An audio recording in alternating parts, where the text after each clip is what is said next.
voice, and we're telling the stories of Kansas City nonprofits and the people behind them.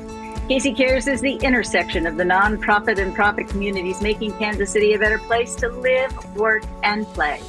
This Casey Cares segment was brought to you by the Ewing, Marion Kaufman Foundation, www.kaufman.org. I'm Ruth Baum-Biggis. Being a teenager is tough. Working with teens comes with challenges too. No one knows that better than Elaine Metcalf, a veteran educator in the Lee Summit School District. She's found a second career stepping into a special nonprofit in the Metro, Prodeo Youth Center. Prodeo was started in 2009 by a Lee Summit couple, Kylie and Andy Ewing, who were concerned that teens didn't have a safe place to go after school or on the weekends. On top of that, they were seeing more teens facing challenges such as food insecurity, homelessness, depression, and abuse.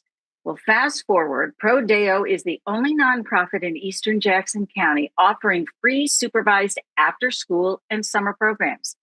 Prodeo reaches thousands of teens with constructive programs and is on its way to building a new space, Wesley Place.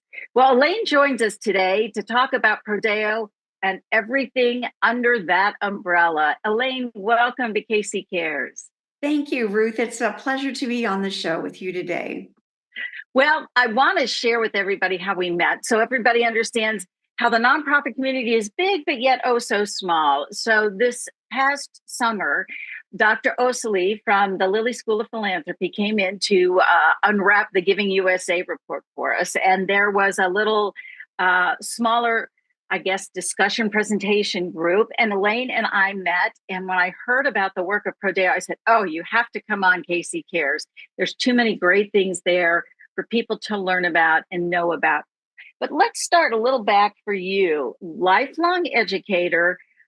So how did you then make this shift? You had a career going over to a nonprofit. What drew you there?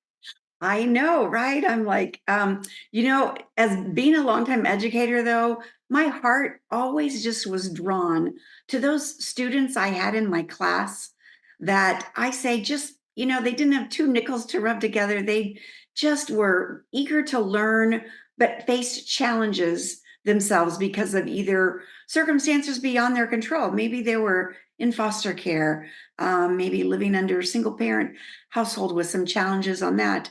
And I said food insecurity and whatever it happened to be that caused them for me to get to know them a little bit better.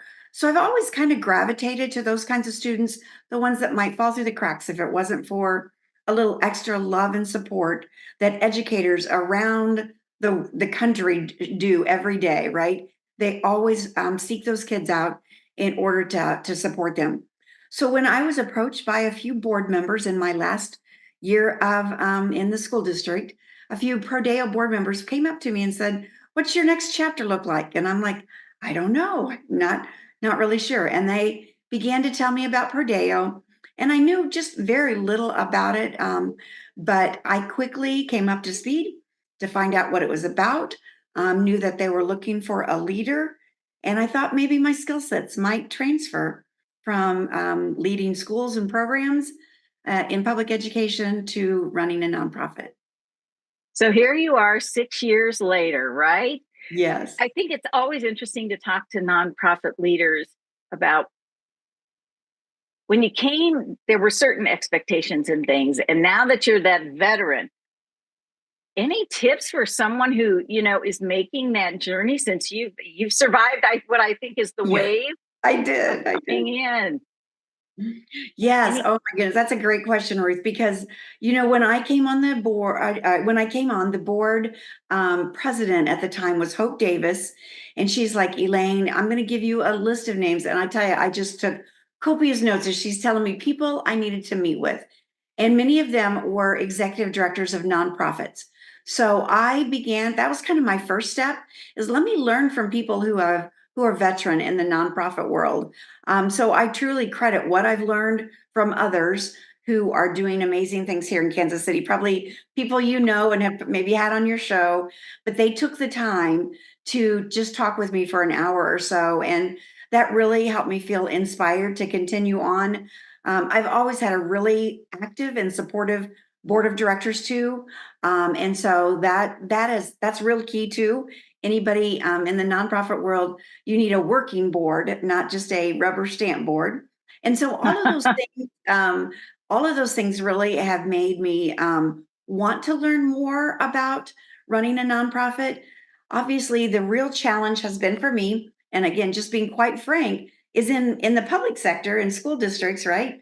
When you need a new building or a new program, there's a process that you go through, and as part of Mhm. the budget, or you even like the Missouri Innovation Campus, we went to the voters for a bond approval to build that building. Not so much in the nonprofit world. We don't have a widget or a thing that we can raise the price on either. That was the biggest challenge for me, was how do I fund really cool things that my staff or my board wanted to do. It became more about using my grant writing skill set. So I began to focus a lot of my energy on writing grants. And so that's how it's done in the nonprofit world. I can tell you, like, Nonprofit Connect is a great resource here in our community. If you're familiar with them, they bring a lot of nonprofits together, and they offer, professional development and learning opportunities for people in the nonprofit sector. So I got a lot of resources from them as well. So I love to mentor others now. I've helped a teen center over on the Kansas side a little bit. I've helped an equine therapy program and their executive director. So it does feel good, Ruth, to now be 6 years into my role and feel like I can offer a little bit of mentoring to some newer executive directors. That's wonderful that you're sharing the knowledge and providing support. You do bring up funding. So let's dive in there. Often that is a challenge. Well, I should say it's an ongoing uh, hurdle, maybe, It, for nonprofits. Always. So, what is Prodeo's funding model? And then you can talk a little bit about where that goes. Yes. So our funding model is to obviously diversify. We can't run everything just off of grants, because, as you know, grants are maybe here today and not funded the next year. So I really shy away from ever trying to onboard new positions for grants. But I will do things like pilot something. So we received the Eastland Giving Circle grant one year, and it allowed us to pilot a middle school program. So that was really cool. So I kind of did more contract labor, so they knew it was Mhm. temporary, but it really helped us go in a new direction with Prodeo. For one year, we offered free tutoring to middle school students. And we're able to really make a difference to help them get ready to transition into high school. That was our whole goal, was let's build their confidence and get them ready. So that grant was hugely successful. Obviously, it was a one and done, so we had to stop the middle school program. But I can tell you, with the back of my head, always says there's got to be a better way than just operating off of grants. So we do a lot of fundraising events as well. And we have kind of upped our game in those, from a hugely successful Farm to Fable, and it's a play on word, Farm to Fable Gala that we have every year. It has been hugely successful. And now it's allowing us to add the staffing that we need and the programs that we need. And so between the fundraising events and our individual donors who just really connect with our story, I can't tell you, an adult that I haven't met has said, "Oh, I can relate, Elaine. I can relate. When I was a teenager, this was or they say, my son or daughter or my granddaughter." Many, many people, adults who have the ability to give, can relate to our mission. And they choose to either give monthly, individually, or through their donor advice funds. So it's a mixture of fundraising events, partnerships, and just individuals. Well, let's dive into the Prodeo story. We're dancing around it, and I really do want to get into what the work is that you do. How do you describe what Prodeo is and does? So Prodeo is seen as a partner. It's a partner in surrounding teenagers with the adult support and supervision that they need. And this is during after school hours. I always say during non-school hours because we also have a summer program. So it is this, and at its core, we're about keeping teenagers safe from harm to themselves or harm to others. But Mhm. what gets them through the door, Ruth, is these really fun activities that the programming team plans. So teenagers have so much more say in how they spend their time, right? It's not like Right. where you pick up your littles and you take them to the playground, or you pick them up and even middle school, you're still doing a lot of transporting them and you know where you're dropping them off. But in high school, those kids are not, they're, 13 to 18 years old, and they're not needing the supervision as much as they need a place to go that is safe, where they feel welcomed. So Prodeo is a no judgment zone. We take all the kids, all they have to do is register. We need to know they're coming. So we're not what I would call a drop-in teen center. We do need to know they're coming so that we can adequately supervise the teens that come Right. through our door. But once they register and they get access to an app that we use, there's no limit on how many we can serve. Obviously, we're in a 1,500 square foot building right now, location, but we still find ways. If our demand is there, we use some of our partners. Like we have some church partners or Parks and Rec, any number of places that can help us put in 30 or 40 kids if we needed to, so at a time. And so that's really what Perdeo is. It's this, we're kind of seen as a model, Ruth, of combining prevention services, which is what we're doing with our model, but we're also combining it with fun, free activities. And that combination, I think, is, I would call it the special sauce, if you will, that makes a teen center like ours be highly effective, and shows donors that we're taking the funds that they choose to give us, or grant funders, taking the funds that they choose to give to us, and we're going to use them wisely. But we're also going to continue our model of free counseling and tutoring while having a lot of fun on the other days. How do you get the kids in? I mean, they are teenagers, and I think it's always a heavy lift to get a teen to self uh, Select. motivate for self select. That's a good term. Mhm. But how I do you get do what it? you're saying. Yeah, and it's because our programming team goes into all of the high schools and through the health class. So, health is a required subject that all freshmen or every high school student has to take Mm-hmm. health class in order to graduate. Well, there is a unit in the health curriculum on mental health. And so I love this. The teachers of that health class see Prodeo as an outside source that can come in and just lead a 45-minute lesson, so to speak. And our staff go into the schools. So they've had an opportunity then to be in front of at least all the freshmen in the Lee Summit School District. And we're even working with some private schools and charter schools as well to do this. So our team will go anywhere where we can bring this 45-minute lesson. But in that 45-minute lesson, what they're talking about are what are the stresses, the stressors that keep teenagers from feeling like they belong and that they're accepted? What are the social cues that they're struggling with that could help them feel like there's a place where they belong? And so that's what the lesson is. But of course, they do it in such a fun, interactive Right. way that the teenagers are like, they're pretty cool. Those leaders are pretty cool. And then they begin to be curious about what this Prodeo is. And here's the beauty of it too. When they register to be a Prodeo teen, they come for what they want to come to. It's not like once you register, we expect you there 5 days a week. If they want Okay. to come just on Friday nights, they come on Friday nights. If maybe they just need the tutoring, or maybe they just need counseling, right? And they want somebody with an open door to talk through when problems are bigger than what they can handle.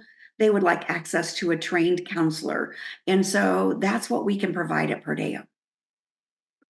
That's pretty darn cool.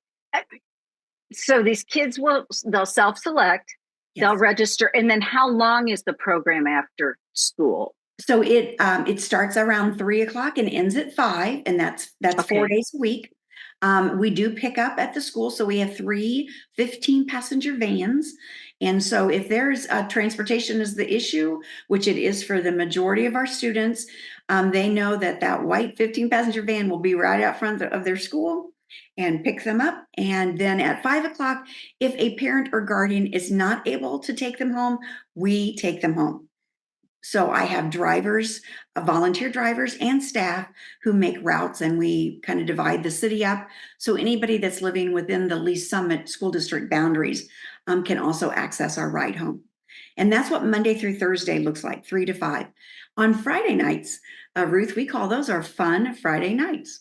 And we typically have sponsors for those, which is makes it so great to bring in business people who say, I want to come alongside you.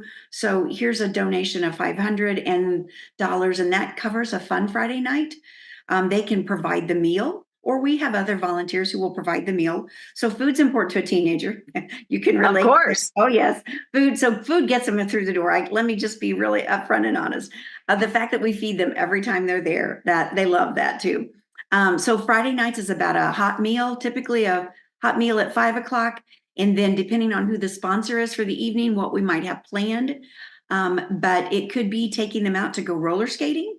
It could be going to a volunteer's house for a bonfire, maybe going to an animal shelter. It's just, and getting some love through the care of animals. It's just an amazing variety of programs that we do on Fun Friday nights. And some of them just choose to do that because they might be very involved in activities at school, but they want to come on Friday night. So that's what I love about Prodeo is it's not, you have to come every single time, but you come for what you need for as long as you need us. So it's kid choice. It's kid choice, right? I have a great little story about a girl named Angela. She came to us out of foster care and out of the center of the state, and she was landed in Lee Summit with a relative. And we found out that Angela was an amazing artist. Oh my goodness. That summer we were working on an art show, which is part of our fundraising platform. And so we had an art show coming up, and we just found Angela to be this amazingly talented young girl. And when school got ready to start, so because we met her in the summer, when school got ready to start, the staff were saying, there's this great art club at the school, and you would be great at that. There's international baccalaureate art classes that you should go to. So we're really just encouraging her on the whole art thing. Well, guess what? She joined the art club, and then we never saw her again at Purdue. But we call that a success, Ruth, because she found her people that accepted and loved her, and it was in the school system. And that's exactly, if that's the path that people want, that's great. We have other kids where Prodeo is their thing. They've been with us since they were freshmen, and they're now seniors. And so it just really depends on what the team needs. But they come and use our services as long as they need us, and that works. We're chatting with Elaine Metcalf, and she is in charge of everything at Prodeo Youth Center. That story is just so heartening. You lose the kid, but they're soaring in a space where they feel good and comfortable. I was going to ask, you get many students who are kind of lifers or long-term, kind of what's that influx, and what are the numbers on an average that you see, let's say on a day? Okay, on any given day and an after-school program, let's still do Mondays and Wednesdays, because those are maybe art classes. We may be doing fitness. We may be doing trash cleanup as part of our service. Sure. So on those days, we probably see 20 kids, maybe 25 kids for those events. And then on Tuesdays and Thursdays is tutoring. And we have, oh my goodness, the most amazing tutors. Some retired educators, some who are like, one's an engineer, he's working full time, but his company believes in the service component of it, that he comes and he tutors in those upper level math classes that are sometimes challenging to find a calculus tutor, right? So, we just have these amazing individuals who are there every Tuesday and Thursday Tutoring, as you can imagine, since that's really what that is tutoring. It's not just a hangout time.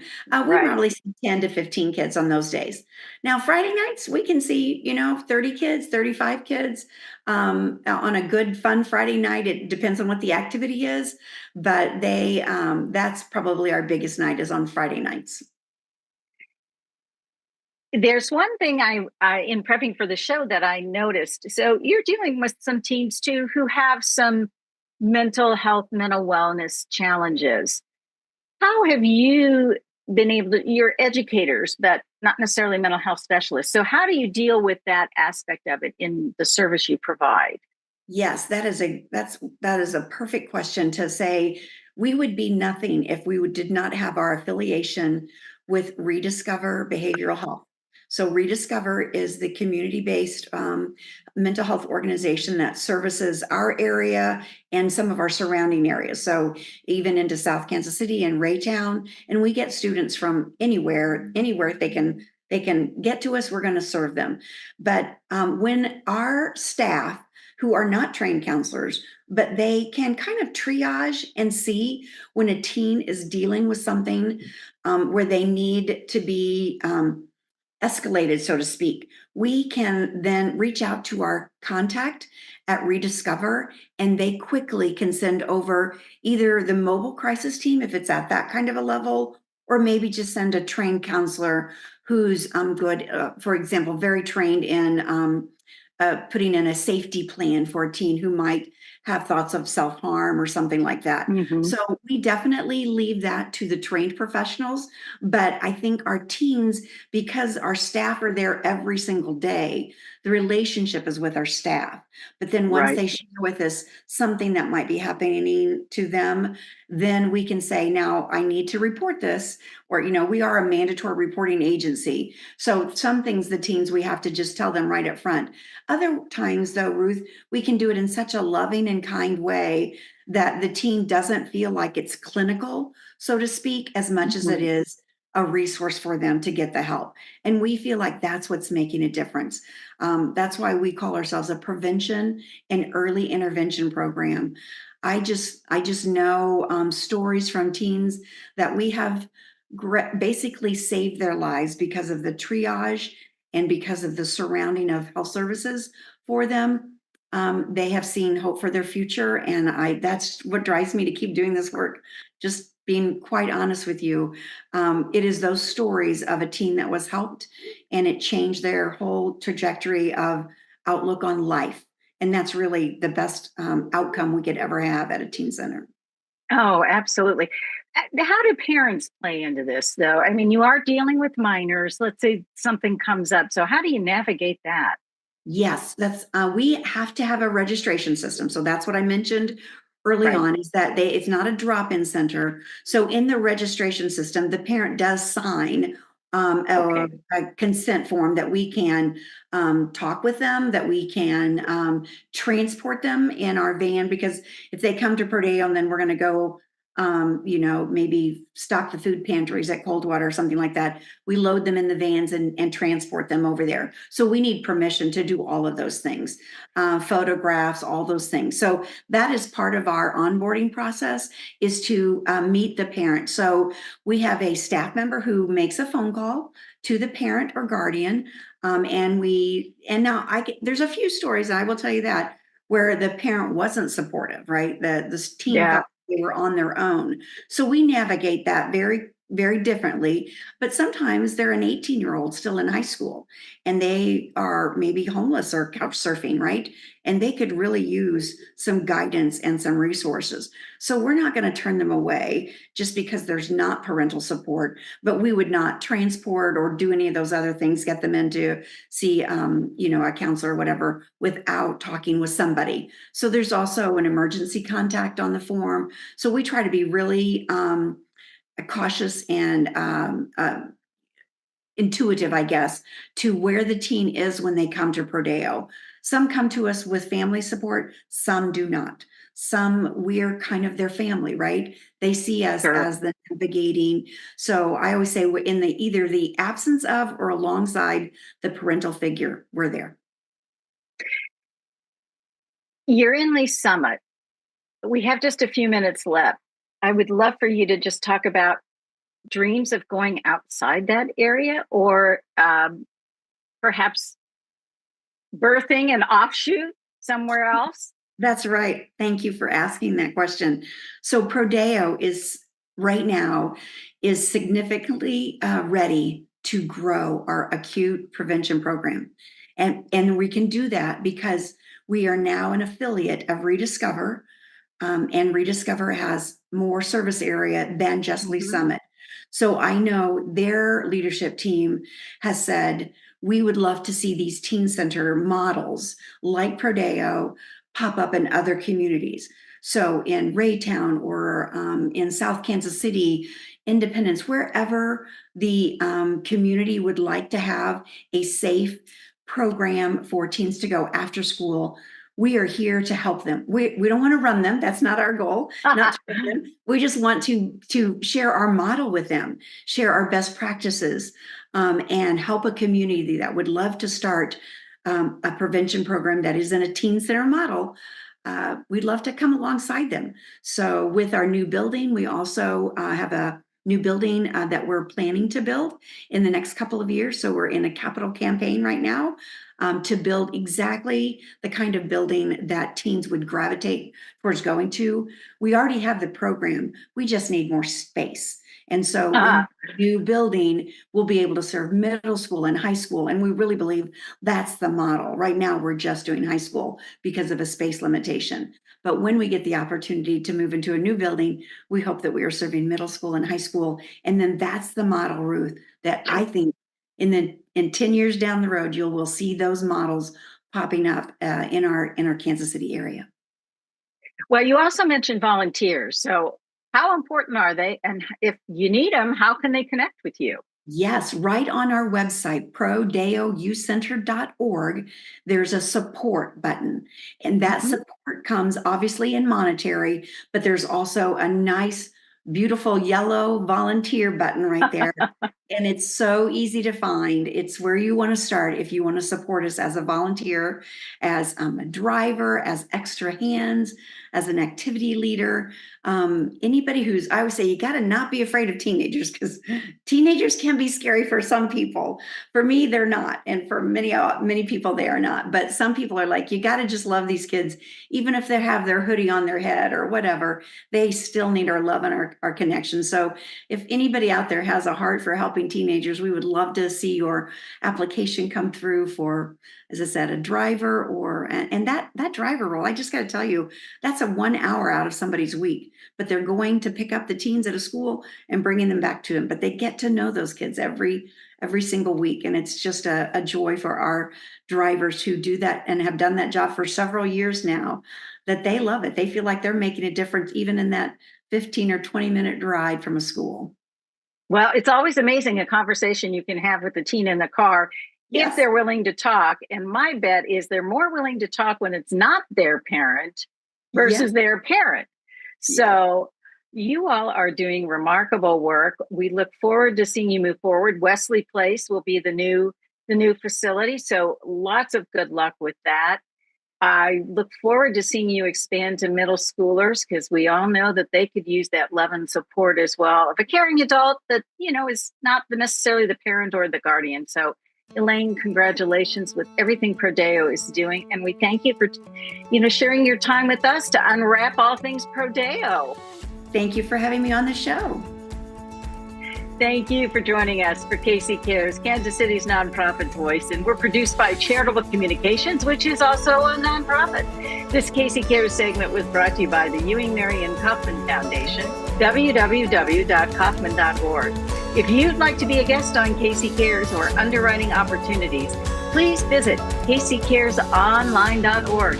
And you can spread the love and find us on Facebook and Twitter at Casey Cares Radio and on Instagram at Casey Cares Online. Don't forget, you can catch us on Saturday mornings at 8 a.m. on ESPN 1510 a.m. and 94.5 FM. Thank you for joining us here on Casey Cares.